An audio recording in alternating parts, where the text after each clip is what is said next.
Hey everybody, on the eve of Alice, although you're watching it as the event has already begun. I'm Glenn Hausman, that's Bruce Ford. We're going to be taking a sneak peek at what he sees right now in the construction pipeline, because you know that's going to be all the talk of the conference for the next few days.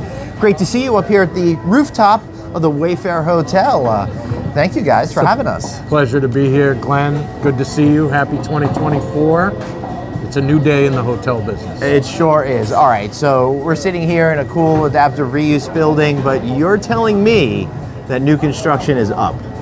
New construction projects in the pipeline in the United States, active pipeline, new hotels, hit a record. Almost 6,000 projects, Glenn, 5964. Wow. Super spectacular, big increase this year with signings in the fourth quarter. Right. And I think, you know, a new kind of metric to look at, in addition to having several dozen hotels already transact here at the beginning of 2024. Right. Announcements of closing. So the industry is kind of back on with what's happening and catching up with the demand trends and operating performance trends that have been doing very well. All right, so that's really good news. So how are interest rates playing into this? Because they've been high for, industry high, not historically high. And how does that kind of change as they come down throughout this year? Well, much of the investment that's happening is with cash. Mm-hmm. We'll refinance it later when the terms are potentially better. Right. I think it's happening more often than not. It's not every transaction. But on the new construction side, Glenn, we're just beginning to see some private funding come available to do new construction projects. The amount of equity you have to put in that's at record highs, and it's a different model. But we are still seeing construction starts, but not at the pace that you would typically see. All right. But the transactions, hotel selling is triggering conversions and triggering renovations. And in some cases, renovations also coming for all the major franchise companies with many of their select service products. So we're moving from more of a full service story on projects to definitely an upper mid-scale and upscale story. Thank you for answering my next 5 questions. Okay, no problem. I was prepared, Glenn.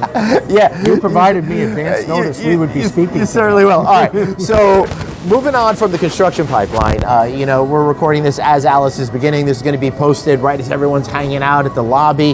What's going to be the big news coming out of this event?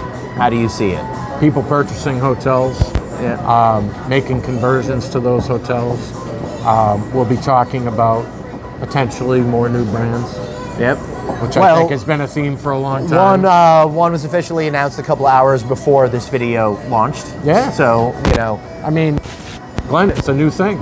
They keep pushing the rate It's a new thing. to the point where they are able to create more tiers to charge.